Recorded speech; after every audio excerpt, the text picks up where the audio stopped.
Good morning, everyone.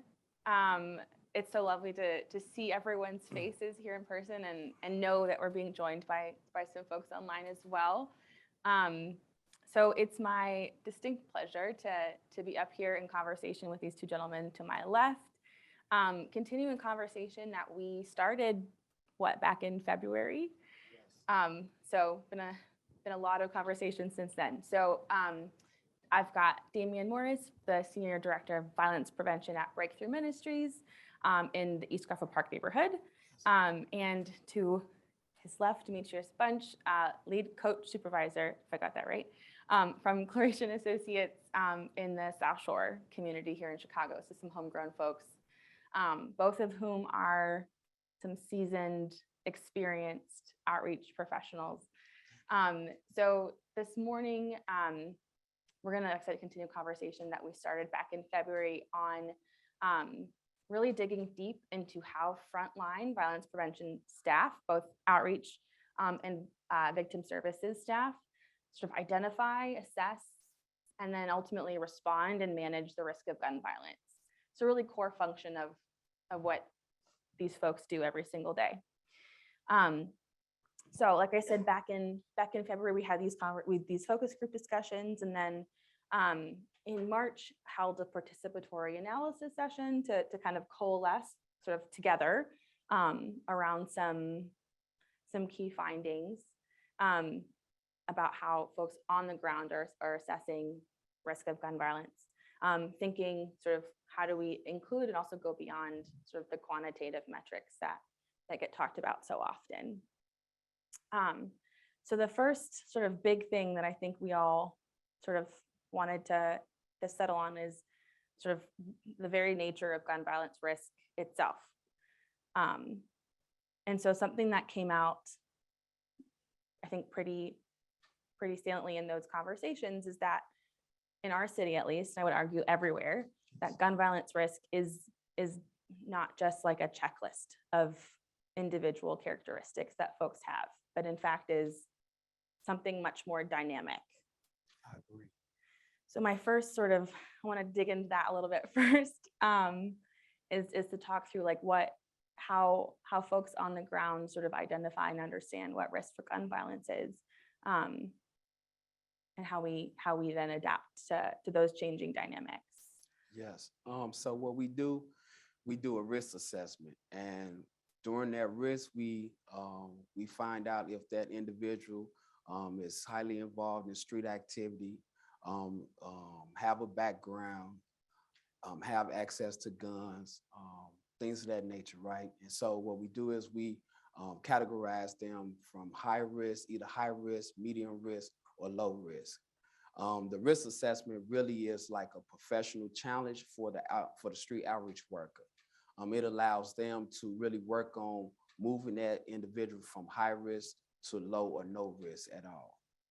And so on a personal, as far as like a personal goal for that individual, if they come in and we engage with them and they come in as a high risk individual, then they're also working with us as well to make sure that they become low risk.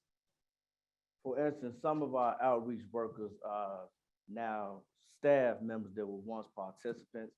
That's what he means by example of a success story, or one that was brought their level down from high risk to medium risk. Some of them are even now at low risk because of the job and because of the teachings of the work. So like Damien said, a lot of people, because they're on the ground and a lot of our workers come from that way of life, it kind of makes it easier for them to assess who's high risk, who's medium, who's low, because they come from that background generally anyway. And because they're in the neighborhood that they work, they're put in the neighborhood, so they generally should know these individuals anyway, or have some type of relationship with them. That's what makes it easy for us to engage with them and try to bring their low risk levels down, or reduce them fully. So you mentioned the fact that a lot of outreach workers, and we heard this in the earlier panel, are folks that are from the communities themselves and bring these relationships. Something that we hear a lot in the field, and I was new to gun violence work, so it was license to operate, LTO. Yes. Can you could you sort of explain what that LTO is and how folks on the ground are using LTO to navigate these sort of risky spaces? Yes, so like she mentioned, right, the license to operate. What that means is that your credibility is good. That when you go into that community, that your character speaks for itself, and so then therefore your chances of doing the work or bringing certain individuals to the table is that much better. So it's really a hyper-local focus, and that's one of our pillars that we have too in the street outreach field. Yeah, and along with that, another outreach worker's license to operate may carry over for another outreach worker so that he can go into another area that he may not have been able to go into at first. Now he's able to navigate. Like when I started, I was in a neighborhood that I didn't actually come from directly, but because of my coworkers and their relationships with those people, it allowed me to establish a relationship with them as well. And we had at that time a 100% reduction in shootings and murders at that time in Woodlawn. So From that license to operate, that relationship is very imperative. So it'd be amiss to be at a symposium with the Northwestern Neighborhood and Network Initiative and not talk about networks like you were just talking about. So you mentioned like you didn't come from the neighborhood that you work in, but you were able to use the relationships of your colleagues to. Well, I came from the neighborhood, but I didn't come from that section of the neighborhood. So the relationships with my coworkers was important for me to be able to even coexist down there. They had to vouch for me. So their credibility sprung over to me. And that's the importance of credibility in this work. So, because now, whatever bias they may have had with me before, I have a chance to redirect that narrative myself. You know what I mean? About being consistent in what I say and what I do. That's not which work. Absolutely. So I'm curious, like, if you can talk to us a little bit about, and with these relationships that you developed with folks and they're sort of categorizing folks with risk. There's a lot of talk right now about how the dynamics of conflict are changing. So we see conflicts moving online, or a recent conversation in the community about younger folks coming off the porch a little earlier. Mm-hmm. So I'm wondering, especially as folks that are sort of like leaders in this work and managing folks on the ground, how do you feel like, or how is the field adapting to those sort of changing dynamics of conflict here in Chicago? Yes, so with the evolution of the violence, right, comes the evolution of street outreach as well. So some of the things that we go off of, we see the trends. And so what we, prime example, incidents that's taking place at school, right? Mm-hmm. The street outreach, what we do is once we see that's a trend, we have a debriefing on that. And we try to figure out, well, why is it that the school are the place to meet and the place where violence is starting to spike, right? And so we kind of find out that over a period of time during the e-learning period, everybody was getting into it with each other over social media. But these same individuals or groups that would get into with each other over social media, once school started back, now they're going to the same school, and that's when the conflict arises. And so from a street outreach perspective, what our strategy is to go to the schools, meet the head of security, meet the principal, talk to the safe passage workers, right? Get connected, exchange phone numbers, and then therefore we building not only our networks and our collaboration or strengthening our collaboration, but we also showing the presence too at the schools.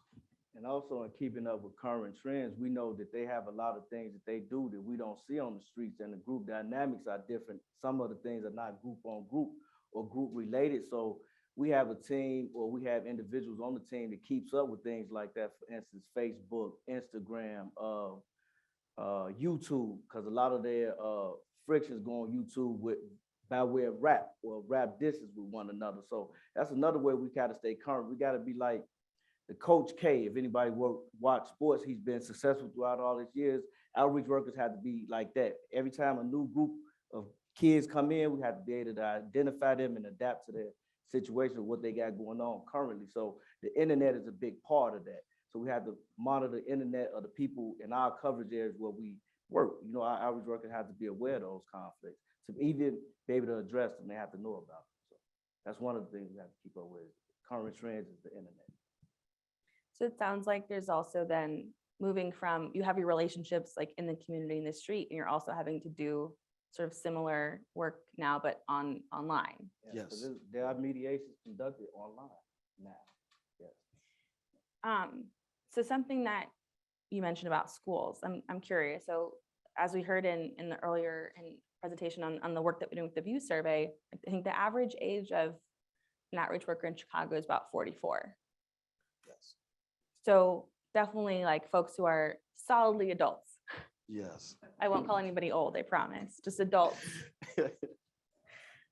And so, you know, and you've spoken both, and we've had lots of conversations about how important relationships are to this work, and using personal stories to model that sort of change and going from a life that is involving gun violence to one that doesn't. So I'm curious, like, given that our working population, outreach workers themselves tend to be, again, solidly, firmly adults, how then do we sort of like maybe deal with that generational difference? Like, how are your teams, how are folks on the ground sort of adapting to the fact that, you know, or maybe like outreach workers might be the age of the parents of folks engaging in violence and not having those direct relationships like y'all once might have had. Yes. So I could speak on that, right? So what we try to do, we try to allocate some funding. What I started up doing, I started a youth program for about 10 to 15 high risk or at risk youth. So that's one way. If you able to provide at least a small opportunity for them to go another route, then that's how you get buy-in. So I'm 40, right? And so my youth range from 13 to 19 years of age. But that's how I'm able to build a relationship with them, because they know that, hey, at the end of the day, I'm going to provide an opportunity for them to seek an alternative. So that's how I get involved. And staying current is another way to do it. Like, you can't, just because you're older and doing street outreach, if you're doing street outreach, then some hours of your day, you should be out there able to identify with them. And like I said earlier, like he was saying, when funding is allocated, we try to train younger people to step into these positions so that they'll be more closer to what's going on. Because even though some of those outreach workers may be 40 or, you know, plus like myself, my relationship with certain younger guys keeps me abreast of what's going on, even if I'm not there directly, which most of the time I am.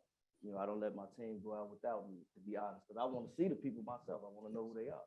So that is one of the things, but grabbing participants and really working with them and translating them into outreach workers would be the ultimate goal to diffuse or to separate the youth, the age disparities, rather. Sorry about that, I'm a little nervous, y'all. Good. You Change doing good. You know, the age Doing disparity, good. I think that'll work. So there's something about extending the network of outreach by bringing folks up. Yes, it's all about the development and then bridging that gap too, you know, so yes, it's key. So moving forward with talking about networks, because I can't help it, you know, network science nerds over here, all of us. Something that, you know, has been, I think, really lovely to see and bear witness to is this sort of this development of a community of outreach professionals. So there's been a lot of I think effort put into these. There's bi-weekly coordinating calls. Yes. And really trying to move towards building a community of practice that of folks who are supporting each other's development. So, you know, if so much of both assessing and responding to gun violence risks sort of rests on relationships, how do you think, again, as folks who are really like on the front lines of this work, but also running programs. How can we keep building on this sort of community that's developing and to professionalize this field and extending those networks into more communities in Chicago? I think more promotion, like, because the news automatically goes straight to the shooting incident, right? But they never like really talk about the efforts that's being put in response to that shooting. So if an incident takes place, we already know that we have outreach that's responding, right?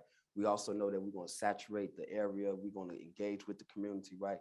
Those efforts need to be shown as well. So I think more promotion of what we do, because I actually thought that we had more than 200 outreach workers, right? Because we're actually doing the work of about 10,000 workers, right? That's the expectation. And so when I just seen the numbers at 200, I'm like, oh, you know, I was thinking that at least 2,000 of us, right? And so I think that needs to be really promoted, and we need to feel supported. So, yeah. And also, with our work, we need to stay consistent regardless to the naysayers or things of that nature. I think if we stay consistent, and along his point, that type of stuff will come on along anyway. Continue networking, continue to build these relationships. Because as long as we're working together, then, you know, the opposition kind of wanes at a point. I think us being consistent with our message, consistent with our mediations, our peace circles, our creating a safe space. I think within our own network with each other, I think that unity is important, and I think everything else will follow. So something that was brought up again in the earlier panel is sort of like this tool belt, if you will, and tools and sort of this move towards professionalization. And to your point, Damien, like this is a hyper local intervention, right? Yes. We're bringing folks who are from the community, who have these relationships with people, and they're the ones doing the work. Right. And so I guess, where do you see there can be maybe a marriage of this professionalizing or standardization of something like risk assessment, right? Without like losing that core part of outreach, which are ultimately like the relationships like in those hyper-local sort of those areas, the spaces that you all operate in. Right. So MFS, so they have, and that's Metropolitan Family Services. So what they have, they created an 18-week outreach course that talks about professionalism. It touched base on all the 4 pillars, which is the hyperlocal, trauma-informed, nonviolence, and restorative justice. So even if you come in as a street outreach worker that's raw, like you have the street skills, but you need the technical skills, then that 144-hour course right there is perfect for you, because it's going to touch base on everything that you need to know to kind of like put more tools in your tool belt and then apply it to the real life as well. So I couldn't answer that better than Damien. I think it should be a requirement for any outreach worker moving forward. At some point, I think every outreach worker, before they even touch the ground, that they should take that course, that Peace Academy course, before they even venture into street outreach, because that will minimize a lot of the mishaps along the way as far as professionalism is concerned. You know, they'll know how to talk and address people, and because in this work you have to meet people where they are. But because this is a profession as well, that will teach them how to conduct themselves as a professional doing their work. So I think moving forward, at some point, the higher that's over my pay rate, but I think that they should consider before they even hire an outreach worker on sending them through that course first.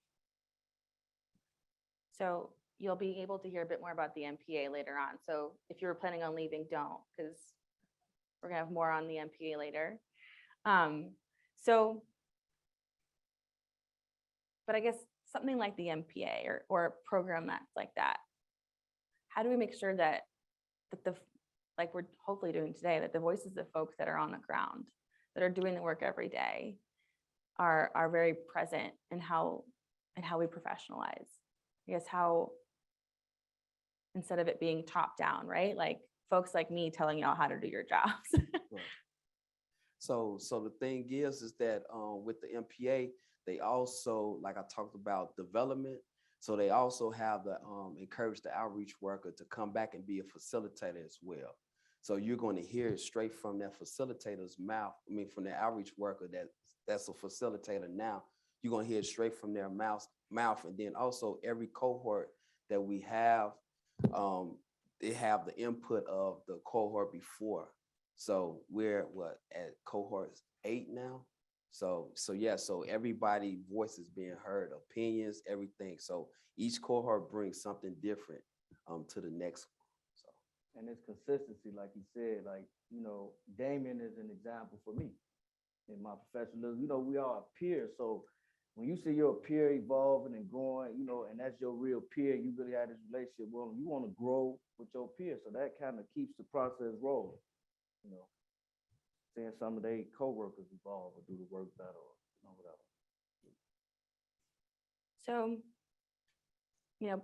part of the conversation around professionalizing this field is also how we measure things, which is something that I can't help but think a lot about how we measure success in this work. So again, like kind of going back to the idea that risk itself is something that changes, right? Like someone could be,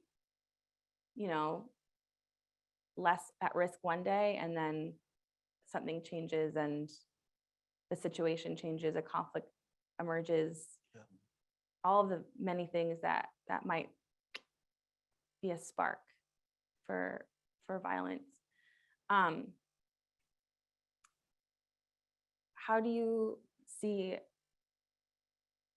like how we can measure sort of success given the fact that this is changing all the time? So I know it's a hard question. I don't have answers to it either. right. But I mean, for us, like we do a risk assessment every 30 days. So along with that risk assessment, I'll always stress to my outreach professional that you want the risk assessment to tell a story of the progress that you all are making. So if the person come in as a high risk individual on a weekly basis, your engagement with them should be, your goal should be to change their mindset and change their environment. So on a risk assessment, one of the questions asks, what's the likelihood of this person being around those that's involved in high risk street activity? So it's like always, stuff like that, right? So initially it's going to be always, right? Or most of the time or often. But then the more that you're engaging with them, your goal is to change that from high risk to low risk, where they're rarely doing that, right? They're rarely hanging around those who are participating in the street activity, high risk street activity. So once again, that's the risk assessment tells the story of the progress that's being made. And on the ground with the outreach workers, they had this thing where they're required to put in the data of how many hours they spent in the community. It's called red cap data. So it is documented, because in our work, it said it's not documented. It didn't happen. So they, if they do a mediation, right? If they did a front end mediation, a follow up, any of those things are documented. If they did a event to create safe space, those things are documented. Now, who sees those things that we can prove that these things are happening to, I don't know. But we do document day-to-day. Each outreach worker should document everything that they did throughout their day on the clock. So that's another way of far as data go, assessing things too with our outreach work as well. it's a lot of paperwork that you all do, sounds like. Yes. Funders and their paperwork. So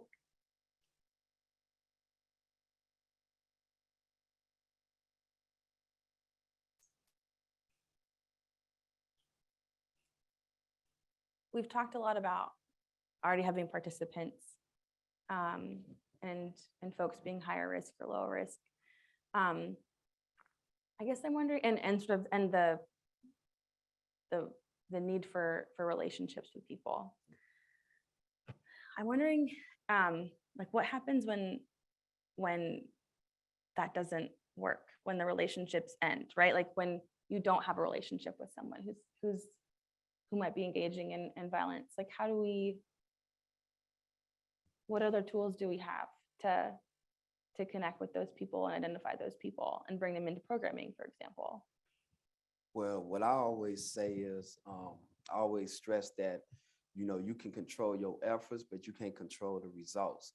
But also in the case of, if we engage with a high-risk person that may feel like the program isn't for them, then what we try to do is we try to reach out, or we try to provide an opportunity for those who they're connected to. So it may be a young brother, a young sister, a child. We may have some services that can benefit them. And so if we were able to provide services for them, then the high-risk individuals that we've been seeking out, now they starting to buy into our efforts, whether they become a participant or not. They buy into the violence reduction part because we're providing an opportunity for their loved one, and then also they want to see that their loved one be safe as well. So that's the angle that we go as well. So.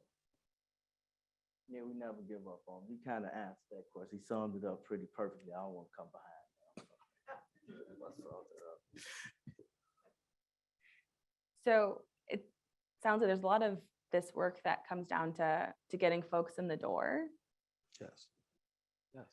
And we've heard from previous panels, like, I mean, the sheer amount of work that y'all do, like you said, surprised there's only 200 of you doing the work of so many. Yeah. So it's more than that. Right. Yeah.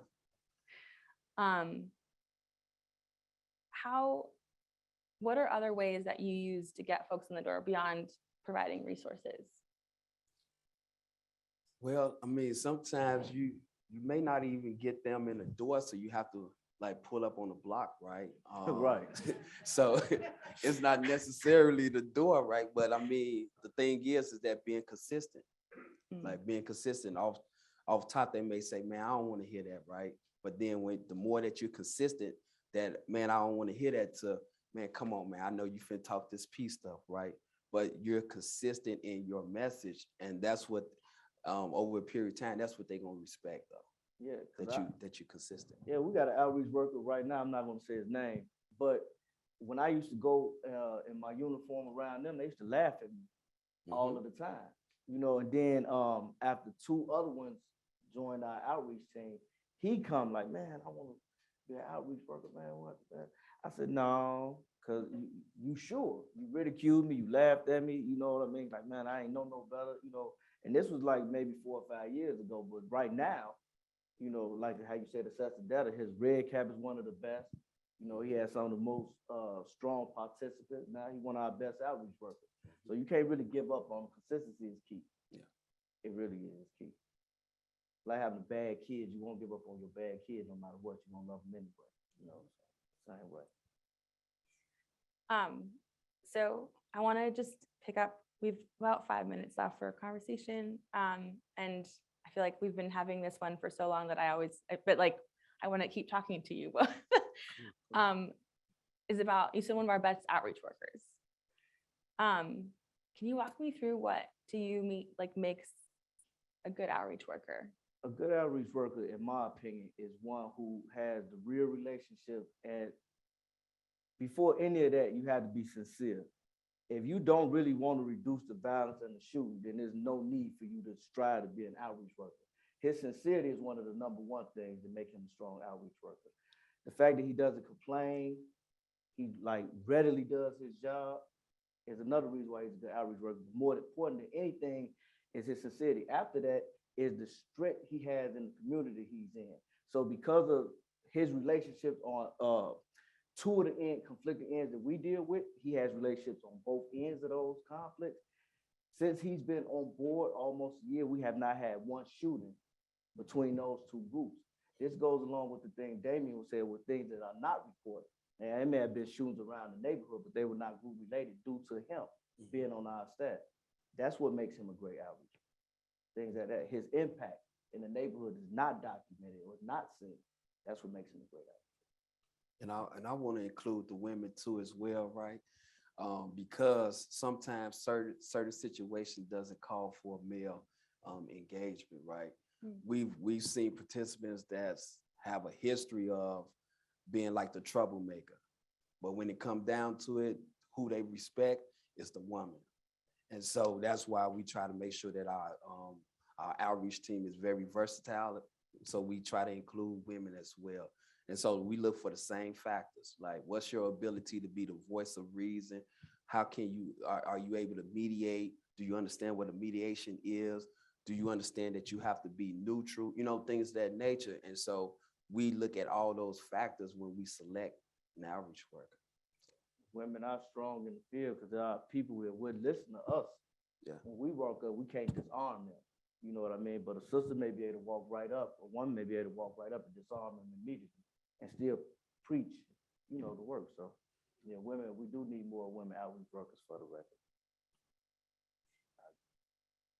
So it sounds like there's this idea of being a consistent presence in the community, as building those relationships with folks, getting to know people, and that being like a key part of sort of knowing where someone's at, right? Like how are they involved in risky situations?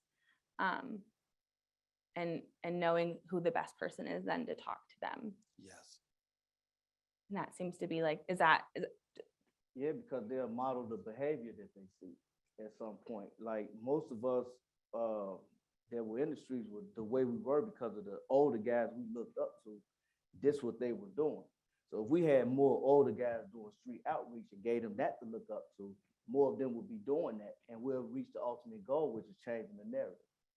That's what we want to do. So that's how we'll be able to achieve that goal. That's one of the ways. so we're just about out of time, but I want to make sure that there's any last words that either one of you wanted to share